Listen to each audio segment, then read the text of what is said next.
Welcome to the Physics Pulse. यहाँ हर concept धड़कन बन जाएगा। जैसा एक और कॉन्सेप्ट लेकर आए जो आपकी धड़कन बनने वाला है। जैसा कि हम लोग टॉपिक डिस्कस कर रहे हैं क्लास 10 साइंस का लाइट। हमने लाइट के अंदर काफ़ी सारी चीज़ें देख ली हैं। अब हमारा जो लाइट बेसिकली हम पढ़ने वाले लाइट को रिफ्लेक्शन एंड रिफ्रैक्शन है। तो जो रिफ्लेक्शन होगा वो क्या कह रहा था, रिफ्लेक्शन ये कहा था जब भी कोई सरफेस पर लाइट आकर टकराएगी और टकराने के बाद में जब उसी सेम मीडियम में वो जाएगी तो वो रिफ्लेक्शन कहलाएगा। अब देखिए, जो लाइट को आना है किसी सरफेस से टकराना है। अब हमारे पास में कोई एक ऐसा सरफेस चाहिए जो ज़्यादा से ज़्यादा रिफ्लेक्शन करे, लाइट को बाउंस बैक ज़्यादा से ज़्यादा करे। तो हमारे लिए ऐसा रिफ्लेक्टिंग सरफेस, इतना बढ़िया सरफेस वो होता है प्लेन मिरर। तो आज हम प्लेन मिरर को लेकर कुछ अपने कॉन्सेप्ट्स को बनाएंगे, फिर आगे जाकर प्लेन मिरर की थ्योरी को भी डिस्कस करेंगे जो हमारी 10th के एग्जाम के अंदर देखी जाती है। और इस प्लेन मिरर को सिर्फ हम 10th के हिसाब से नहीं, हम पूरा बेसिक से एडवांस के लेवल तक हम प्लेन मिरर को डिस्कस करेंगे। चलिए आज स्टार्ट करते हैं अपना टॉपिक प्लेन मिरर।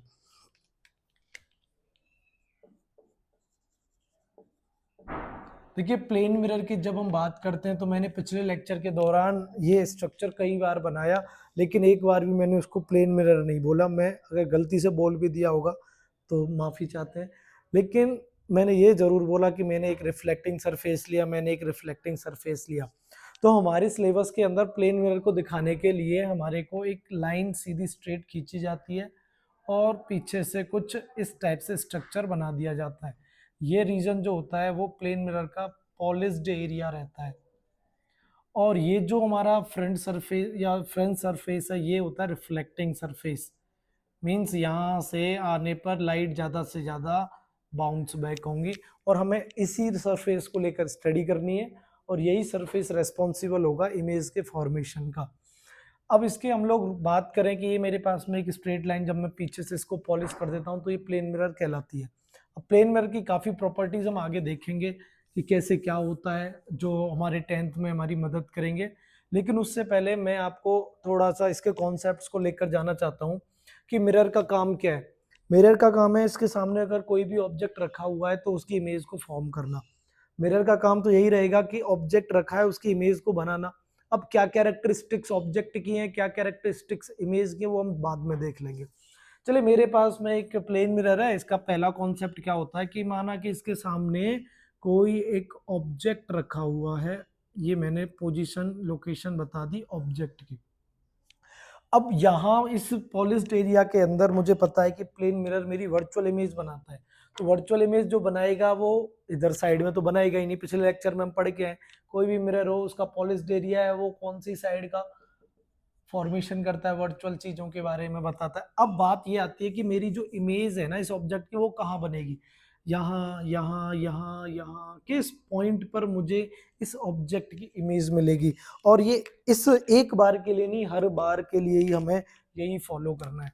तो हम इमेज कहाँ मिलेगी, इमेज की लोकेशन पोजीशन को फाइंड करने के लिए क्या करते हैं, ऑब्जेक्ट से सरफेस पर एक परपेंडिकुलर ड्रॉ करते हैं। अब हमने एक परपेंडिकुलर ड्रॉ किया और इस परपेंडिकुलर को एक्सपेंड करते चलते हैं। तो अब कंडीशन ये आती है कि एक्सपेंड जब हम इसको करेंगे तो कितना एक्सपेंड करेंगे, कितना पीछे तक एक्सपेंड करते चलेंगे, कितना करते चलेंगे, क्योंकि आप तो इन्फिनिट तक इसको एक्सपेंड करते जाओ, कोई फर्क नहीं पड़ता।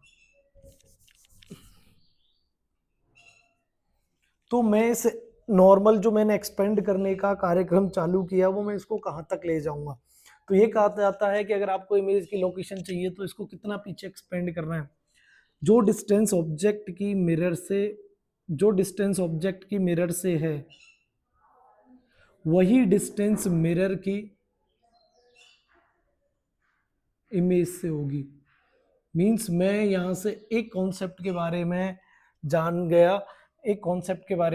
गया कि डिस्टेंस ऑफ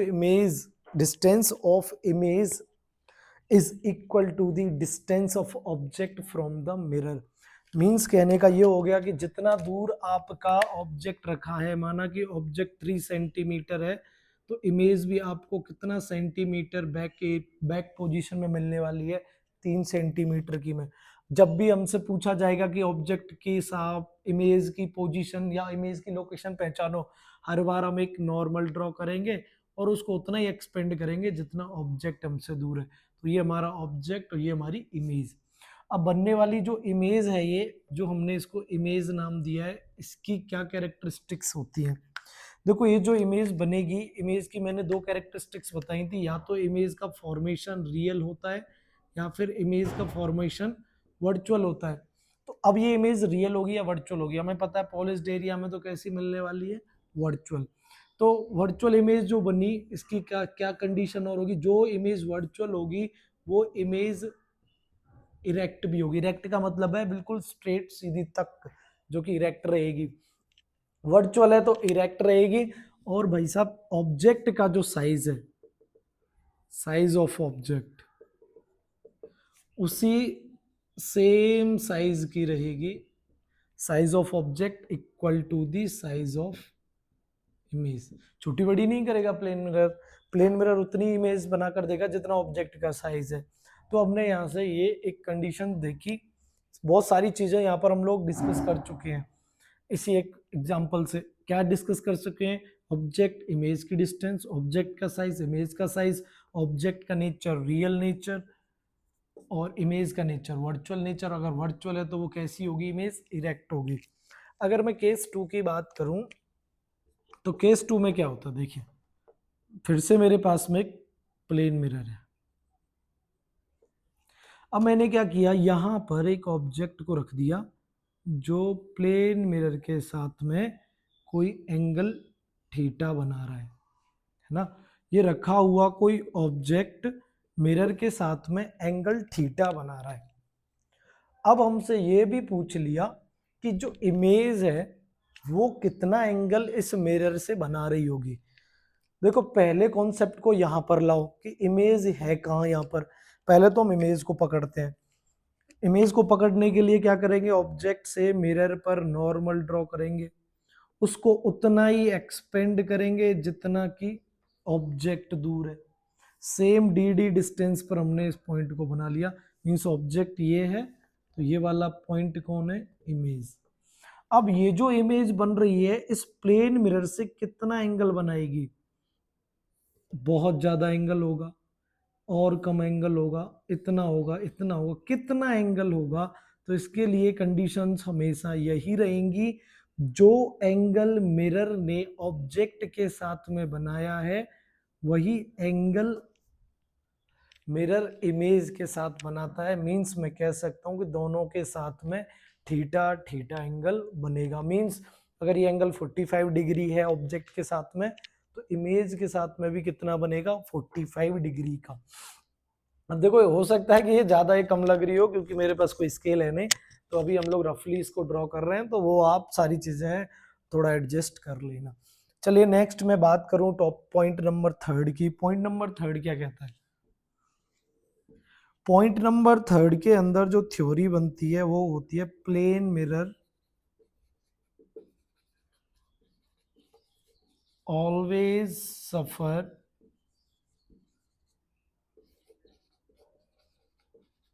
लेटरल इन्वर्जन। अब ये क्या है, जो प्लेन मिरर होता है वो हमेशा सफर करेगा इसके बारे में, लेटरल इन्वर्जन के बारे में। अब लेटरल इन्वर्जन की बात करूं मैं, पॉइंट नंबर 3 है जो मैं यहाँ बता रहा हूं कि मेरे पास में ये आ गया सब प्लेन मिरर। इस प्लेन मिरर को मैंने कुछ इस टाइप से शो करा दिया। अब लेटरल इन्वर्जन का मतलब क्या होता है कि माना कि इसके सामने जैसे एक बर्ड बी है, तो इमेज जो सफर करेगी वो कैसे बनेगी, ऑब्जेक्ट सफर करेगा वो कुछ इस टाइप से बनेगा। एल अगर ये है तो एल मेरा ये बनेगा। मींस लेटरल इन्वर्जन के अंदर क्या होगा, left side shift to right side and right side shift to left side, ऐसा होते हुए हमें दिखाई देगी। अगर मैंने बना दिया ए, तो ए मुझे कैसा दिखेगा, सेम ऐसा ही जैसा कि मुझे दिख रहा है। मतलब ए की इमेज ऐसी ही दिखेगी सेम टू सेम। एल की इमेज इस टाइप से दिखेगी, बी की इमेज इस टाइप से दिखेगी। तो ये जो टाइप चेंज हमें दिखाई दे रहा है, इसी चेंज ऑफ टाइप को हम लोग क्या नाम देते हैं, लेटरल इन्वर्जन। तो ये हमारा प्लेन मिरर क्या करता है, इस टाइप से लेटरल इमेजेस बना देता है। तो ये हमारे कुछ केसेस हैं जिन केसेस में हम पढ़ते चलते हैं और आगे इनसे हमारी काफी मदद मिलती है। अब देखिए इन सारे केसेस में जब हम पढ़ रहे हैं तो अभी तक हमने सारे केसेस में ऑब्जेक्ट पॉइंट साइज लिया है, पॉइंट साइज ऑब्जेक्ट लिया है। अगर हमारा ऑब्जेक्ट एक्सपेंड करने लगे, ऑब्जेक्ट एक्सपेंड करने लगे कि कोई भी एक मिरर उसके सामने एक्सपेंड साइज का मतलब बड़े साइज का एक ऑब्जेक्ट रखा होगा, जैसे ये हमारा इतना h हाइट का ऑब्जेक्ट रखा है। अब हमने क्या करा, उस पॉइंट साइज को हाइट में कंपेयर करवा लिया, तो इमेज जो मिलेगी वो पहला लॉ लगाओ, उतना ही दूर मिलेगी जितना ऑब्जेक्ट दूर है। ये हमारी इमेज बन गई, इधर हमारा रखा ऑब्जेक्ट। तो ऑब्जेक्ट की जो हाइट है एक्सपेंड करने पर अगर हम देखते हैं अपने ऑब्जेक्ट को तो हाइट ऑफ इमेज ही मिलेगी, height of object equal to height of image. ये भी एक और कैरेक्टरिस्टिक प्रॉपर्टी हमें मिरर की पता चल गई कि कोई भी एक्सपेंड ऑब्जेक्ट मतलब कोई भी बड़ा ऑब्जेक्ट मिरर के सामने रखा है, जितने, हाँ साइज मैंने वहां डिस्कस कर ही दिया था, बस बताया नहीं था। अब जिसकी जो हाइट है, जितनी इसकी हाइट है सेम उसी हाइट का वो हमें इमेज देगा। या पॉइंट साइज को लेकर मैंने साइज ऑफ ऑब्जेक्ट की बात करी थी। तो हाइट ऑफ मैं बात कर रहा हूँ एक्सपेंड करने पर, तो height of object equal to height of image. ये भी पूछ लेते हैं बोर्ड एग्जाम में, अगर प्लेन ऑब्जेक्ट के प्लेन मिरर के सामने अगर कोई 5 सेंटीमीटर हाइट का ऑब्जेक्ट रखा है तो बताइए इमेज की हाइट क्या रहेगी, उससे कम होगी, ज्यादा होगी, या फिर कांट से कहा नहीं जा सकता। तो जो हाइट ऑफ ऑब्जेक्ट है वही हाइट ऑफ इमेज होती है। अब इसके सामने मैंने कोई ऑब्जेक्ट कुछ इस टाइप से रख दिया, ये प्लेन मिरर एक एक्सपेंड ऑब्जेक्ट इस टाइप से रख दिया, तो इसकी जो इमेज बनेगी वो कैसी बनेगी। अब बताओ इसकी इमेज जो बनने वाली है वो कैसी बनने वाली है, इस टाइप से। कितने लोगों के दिमाग में इसको देखते ही आइडिया आया, तो ये जो आइडिया है वो बिल्कुल गलत है। इसकी जो इमेज बनेगी कुछ इस टाइप से बनेगी, ये वाला पोर्शन इसके सामने होगा और ये पीछे। तो ये हमारे एक्सपेंड बॉडी के कुछ डिफरेंट डिफरेंट एग्जांपल्स हैं। और हम कोई तरीका इसका चेंज करने की कोशिश करें एक्सपेंड बॉडी के, फिर से प्लेन सरफेस, इस बार कुछ इस टाइप से रखा है ऑब्जेक्ट, तो इमेज कैसे मिलेगी मेरे को, इमेज इस टाइप से मिलेगी, है ना। तो ये हमारे कुछ आइडिया हो गए किसको लेकर, ऑब्जेक्ट और इमेज को लेकर, जब प्लेन मिरर के सामने ऑब्जेक्ट रखा जाए और प्लेन मिरर के साथ में जब हम इमेज को लेकर बात करते हैं। अब देखो बहुत ज्यादा इंपॉर्टेंट एक बात और आ जाती है, वो बात क्या आती है प्लेन मिरर को लेकर, फील्ड व्यू की, फील्ड व्यू ऑफ मिरर। अब ये क्या बात है field field view of mirror, मतलब इसका कॉन्सेप्ट इससे जुड़ेगा। कभी कभी ऐसा होता है कि मैं एक पर्सन से बोलूं क्या तुझे ये ऑब्जेक्ट दिख रहा है, बोलेगा नहीं, लेकिन मैं दूसरे से बोलूं दे उठ के आ इधर खड़ा हो इस साइड में, तुझे दिख रहा है कि हाँ यार मुझे तो दिख रहा है। ऐसा कैसे हो सकता है कि एक ही इमेज एक को तो वो दिख रही है और दूसरे को वो दिख नहीं रही, मतलब इस वाले को तो दिख रही थी और सामने वाले को वो दिख नहीं रही। तो हम बोलते हैं कि यार ये अभी रेंज में नहीं है, इसको बोलेंगे उठ के इधर आ इधर आ इधर आ, यहाँ खड़ा हो जा बेटा, अब देखिए यहाँ देखिए। तो ये जो रेंज है, इस जगह जो खड़ा इंसान है जो ऑब्जेक्ट को देख पा रहा है, ये जो इमेज की रेंज है हम उसी को बोलते हैं फील्ड व्यू।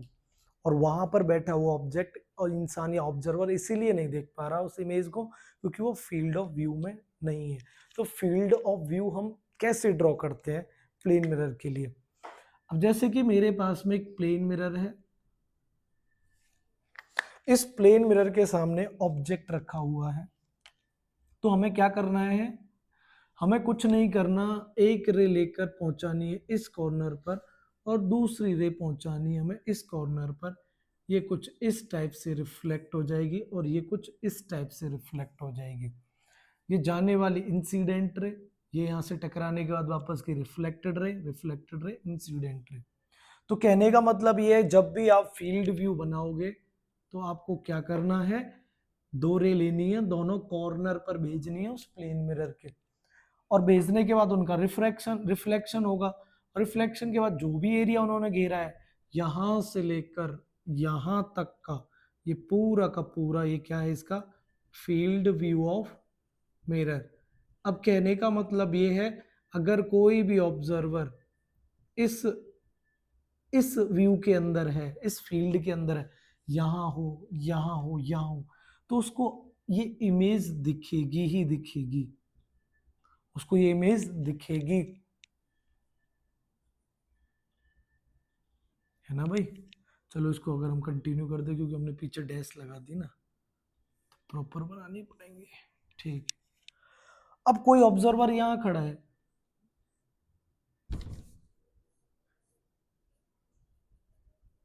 अब ये ऑब्जर्वर यहां खड़ा है, अब ये ऑब्जर्वर यहाँ खड़ा है और हम बोले कि यार तुझे इमेज दिख रही है क्या, उसको बिल्कुल नहीं दिखेगी क्योंकि उस ऑब्जर्वर के हिसाब से उस इमेज के वो फील्ड व्यू में ही नहीं है। अगर ये उठ कर यहाँ आ जाएगा तो उसको इमेज दिखने लग जाएगी भाई साहब। तो ये था हमारा कॉन्सेप्ट, कुछ रिलेट करने वाला ऑब्जेक्ट और इमेज को प्लेन मिरर के साथ में। मिलते हैं अपने नेक्स्ट टॉपिक के साथ में, तब तक के लिए स्वस्थ रहिए, मस्त रहिए और जो पढ़ाया उसको पढ़ने में व्यस्त रहिए।